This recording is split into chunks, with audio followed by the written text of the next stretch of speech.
Well, it's wonderful to be here in Cheltenham. This is where are my husband's roots, would you believe? In fact, just down the road in Montpellier Street. Street? Is that right? Have I got it right? Because there his great-grandfather, Captain John Guinness, lived. He'd been a soldier. He was the younger son of Arthur Guinness the brewer. He was a soldier in the East India Company. He came home a Wesleyan Christian with no money and a ruined digestive system, as many of those soldiers did. Apparently they came back here, set up in Cheltenham, and you could smell the curry in the air because they brought their Indian servants with them to make them their curries. Anyway, Captain John, first of all, was given a brewery by brother Arthur, who now ran the business, a brewery in Liverpool, and of course, brother Arthur sort of omitted to realise that being a Wesleyan, he was probably teetotal. And so he hated brewing, made a terrible mess of the whole thing, so Arthur just paid him off, and he settled down to live in Cheltenham as a Christian and a gentleman. It's evidently what some of you do down here. I have just flown in from France, where my husband and I spent half of the year managing our 5 acres as Lord and Lady Half-Pint Guinness. We both speak French, and we felt from the moment we met that we were called to France. But how can you have a mission in a country where they make such fantastic wine and cheeses? You know, it kind of isn't hair shirt enough, is it? So it took us 41 years to get there. In fact, not until our retirement. I mean, France is one of the most unevangelized countries in the world, and it's our next door neighbor, for goodness sake.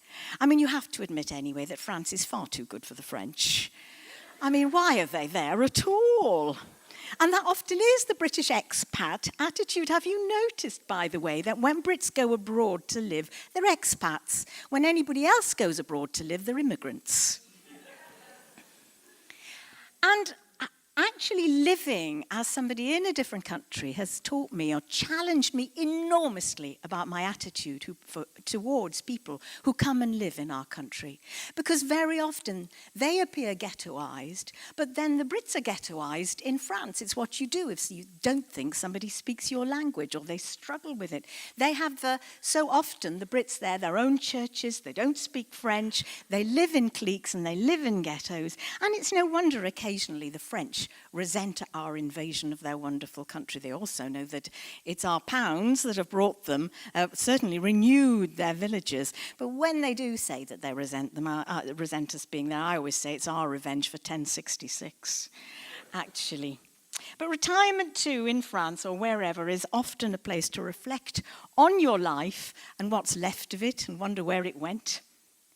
And when I look back at mine, it's just not been at all what was expected of a Jewish daughter. I mean, had I had a fairy godmother at my birth bestowing blessings with a wave of her magic wand, my mother would now be suing for compensation. Because I have blown every expectation of a Jewish daughter. She wanted me to marry a nice Jewish boy, of course, not the great-great-grandson of Arthur Guinness the brewer, who eventually, because he became a clergyman, dealt in another kind of spirit altogether. And when my mother complained about it, on a Friday night, she always used to light her Sabbath candles and pray for us. I just said to her, Mother, you should have prayed harder, if that's what she'd wanted. I grew up in a loving home, and the festivals were wonderful. I mean, Passover lasted all night, virtually. It was an assault of our senses, the cinnamon, the smell of it, the wine, the horseradish, and the bubble bath, because everybody was getting ready for an occasion.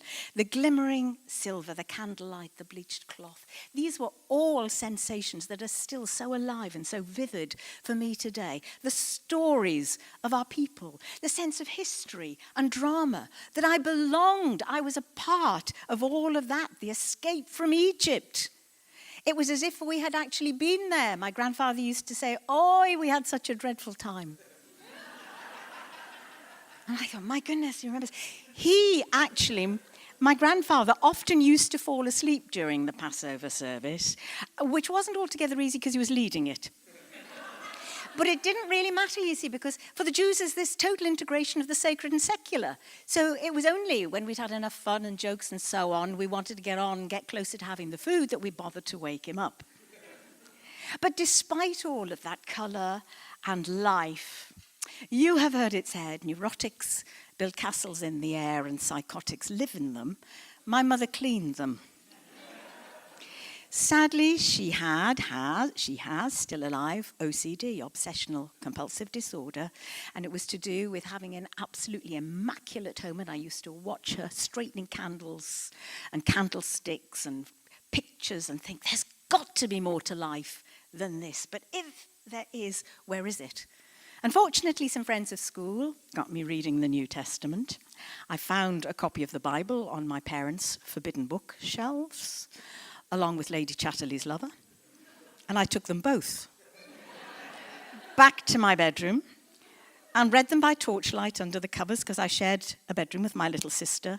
They were both forbidden books, and I didn't want my parents to know I was reading them. And I started in John's Gospel. I had Lady Chatterley that side and John's Gospel the other. And John's Gospel won. There was nothing in Lady Chatterley this precocious little brat didn't know already. John's Gospel was a total revelation to me. I didn't even know Jesus was Jewish. Amazing. And my life was transformed. But what I didn't know at that point was that I would have to take on the church.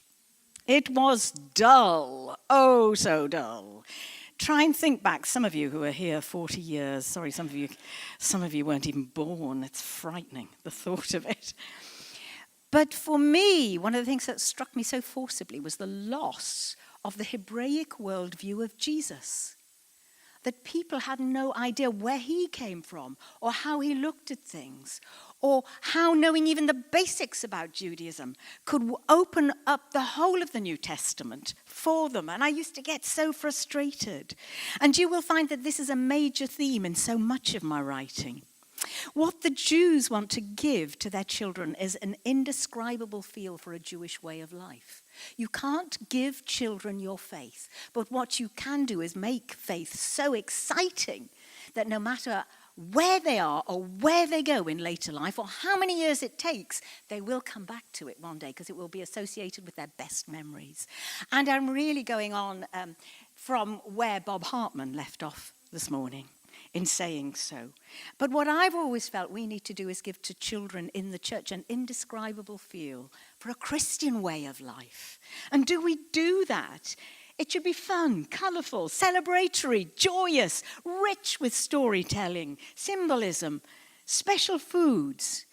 And the sacred and secular should be integrated like breathing. But so often we hack it off as Christians. You know, you go to a home group and everybody's sort of having coffee and having a really good chat, and some bright spark says, let's open in prayer, and everybody goes holy. You can see it come over them. How do we avoid that? How is wonder? How is prayer? All part of the life we lead. And people say to me, I don't know how to do that. I don't know how to have celebrations or where to start. I did write a book called The Heavenly Party, which is supposed to be your guide.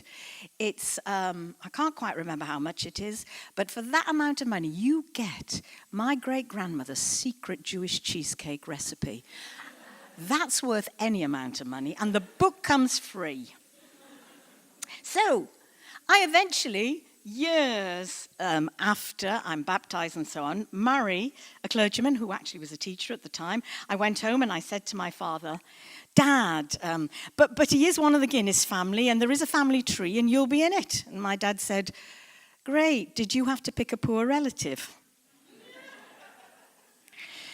So the call came to my husband. I foresaw myself spending a life in purple crimpoline as a vicar's wife, and have fought it as hard as I could. But I said to Peter, if you want to be ordained, here's the deal. You tell my parents. They've had more than enough of bad news from me. So we got home, and I said, Mum, Dad, we've something to tell you. And my father looked at my mother and said, don't get hysterical. And Peter said he wanted to be ordained, and she did get hysterical. But she was laughing. And we said, we waited to hear, what's wrong with you, Mum? And she says, well, who knows? Maybe I could be mother-in-law to the Archbishop of Canterbury. And I have to tell you that I think 40 years on, my two latest books have actually grown out of that conversation, or those conversations with my parents. And you will see as I proceed. The first one I want to tell you about is Archbishop. Archbishop is the story imagined. It's a novel. I had never written a novel before, but thanks to Ian at Hodders, he took me through my paces and made me rewrite it completely. I nearly died, but I'm sure he knew what he was doing, and we got the better book, I have to say. But it's the story of the first woman, Archbishop of Canterbury. Turned out to be a thriller, which surprised me. She took over. She just took over my life, did Vicky Burnham Woods. I mean, it's hard to believe it, isn't it, when you think about it, that the Church of England could be inspirational.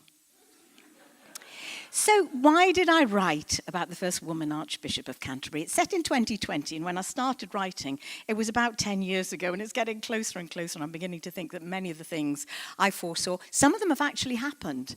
Some of them have yet to happen, so I shall watch this space. First reason I wrote it was I'd been thinking about it for 30 years. When we were at theological college, there were some great gifted women there. They couldn't even be ordained at that stage. But what if he was a she? What if this Archbishop of Canterbury was a woman, feminine, fashion-conscious, funny, sexy, a media icon, as well as godly, deeply human, vulnerable, and dynamic? Does such a person exist? And I sort of said to my friends, why don't you write a novel? You know, because I think that's a really good theme, and none of them did. So I thought, well, it's probably worth a go before it actually happens, or I pop my clogs, whichever comes first. So I decided to have a go. It's also because I do believe in the Jewish importance of story. As Christians, we love using propositions, don't we? We love appealing to the brain. You must be saved. But in a culture where all opinions are equal, I believe we've got to do better than that. We have got to not just appeal to the brain, we've got to appeal to the kishkas, your guts. Kishkas is Yiddish for your guts. We've got to appeal to their emotions. We've got to appeal to their imaginations. And that's why people love novels. And they love fiction. And it's really a chance to reach somewhere that I had never reached before in an attempt to engage people at a different kind of a level altogether. One of the most influential things in my life, my first introduction to Christ was the film Ben-Hur. I think somebody's actually selling either a DVD or something here of Ben-Hur. And I was, over there. I was quite excited to see that because I remember being blown away by the person of Christ and crying my eyes out, and my mother digging me in the ribs and saying, Jewish people don't cry at this bit. And from then on in, I was committed to the arts as a means, communication as a means to reach people's imaginations. I write books for Christians to give away to non-Christians. If my book turns up in an Oxfam shop, fine by me, because I want it to get out there. And please, if you've got my books on your shelves, give them away and buy some more and give them away again, because that is my ambition, to get Christian books out there, and I'm so thrilled that Krish is doing this. All power to his elbow. It's a wonderful, wonderful idea, Books for Life. So I have had actually 2,000 library loans of Archbishop in 6 months. And there's a part of you that goes, oh, why didn't they buy them? And that's what I thought, at least until I got this email from a man who said, I am 75 years old, 75-year-old man, I am an atheist, I never read Christian books, but I saw yours on the returns trolley at the library and picked it up, and best read I've had this year. And I thought, that's it. That's what we want to try and get out there and do with Christian books. Another reason I wrote it, I'd had 33 years of experience of ministry, the good, bad, and the extraordinary, and it just seemed a shame to waste it. I mean, fact is so much funnier than fiction, isn't it? For example, in the book, you will find that someone drops dead during an evening service, while, I think it's the Archbishop, when she's a vicar or something, is preaching on healing. That actually happened to my husband. So I had all of these little snippets that I was able to feed into the book.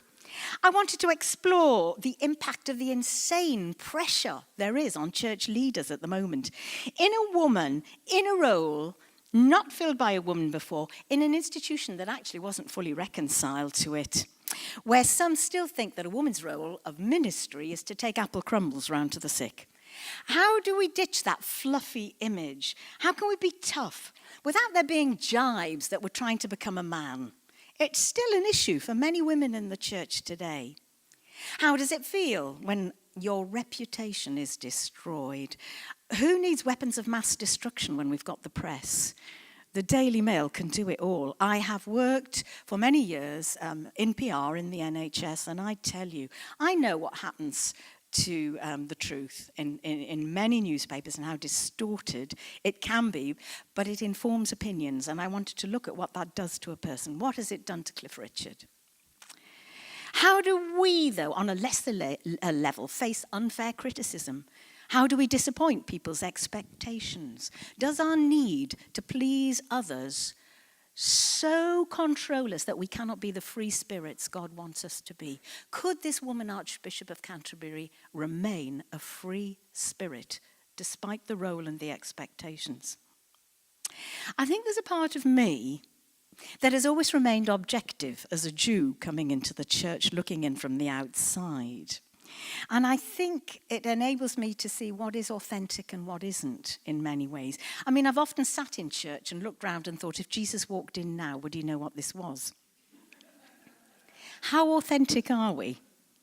How, for example, might increasing secularism affect us? What if racial hatred laws outlaw evangelism? What would we do? Would we be prepared to go to prison for our beliefs?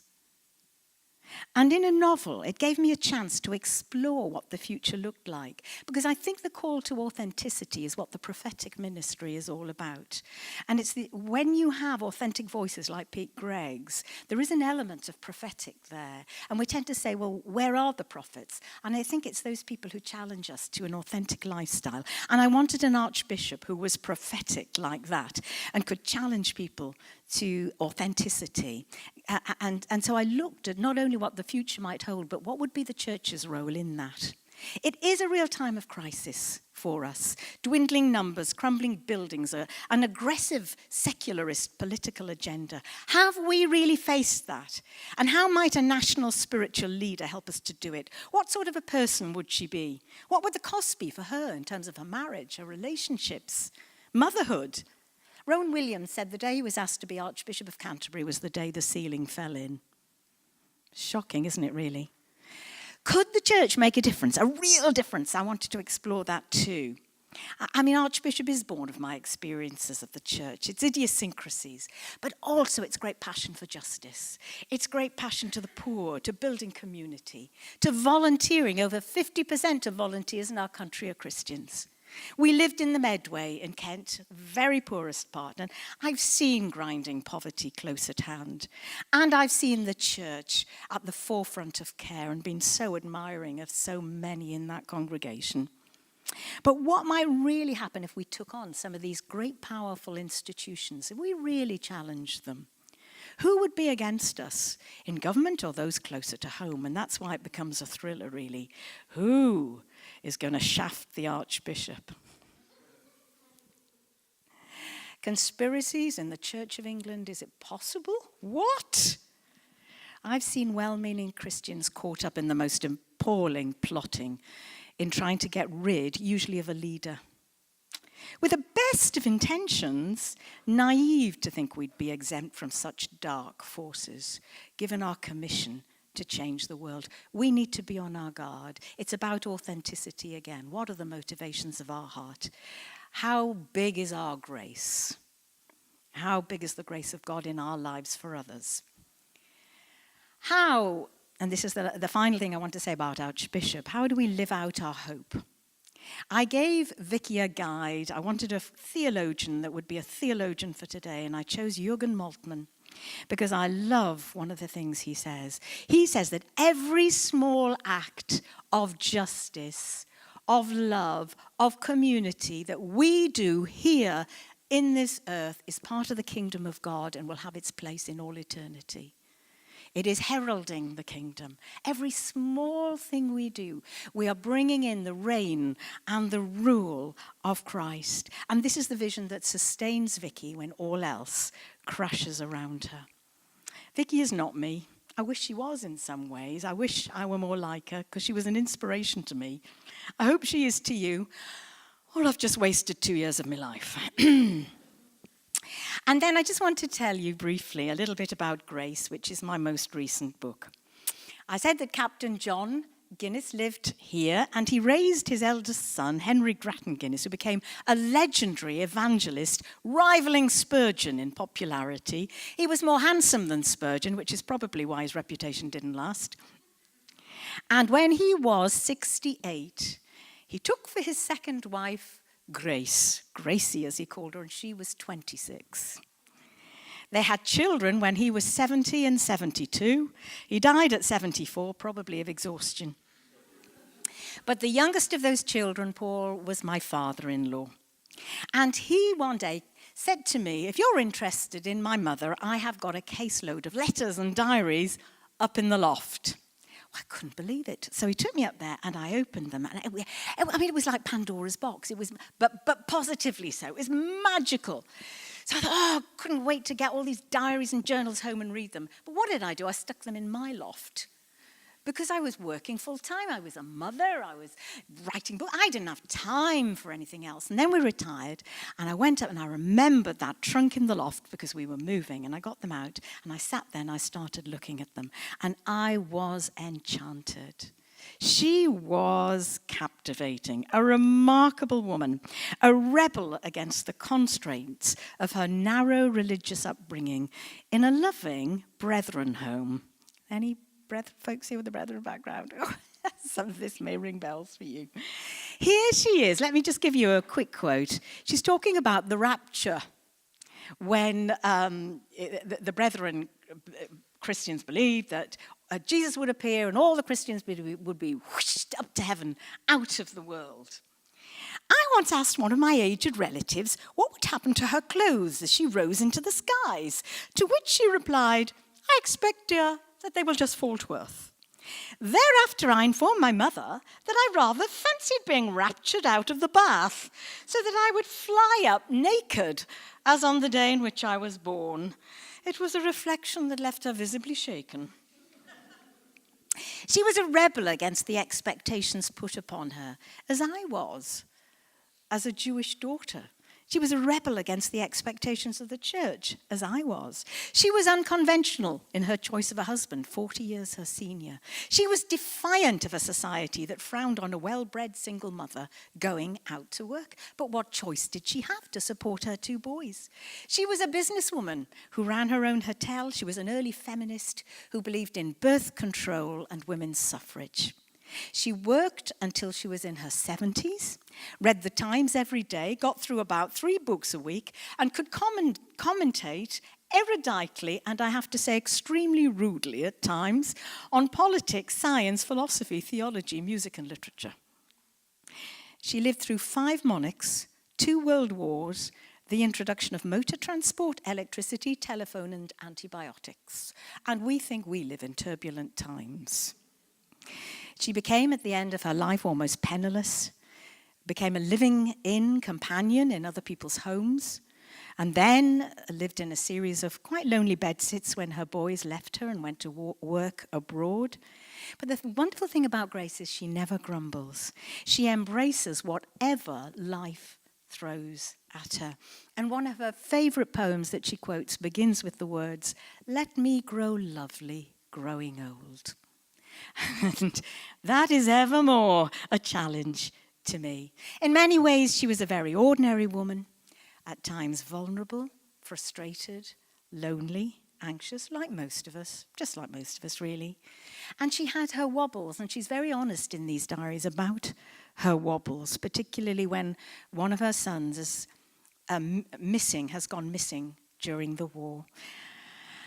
But she showed me that we can emerge from those difficult times, not only stronger, not only with our faith intact, but with our faith deeper as it sustains us, as it did her, through the many huge social and personal crises and upheavals of her long life.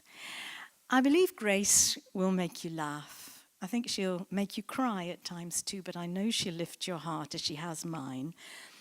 And now I'm going to give her the last word, because this is how I would want to end my life.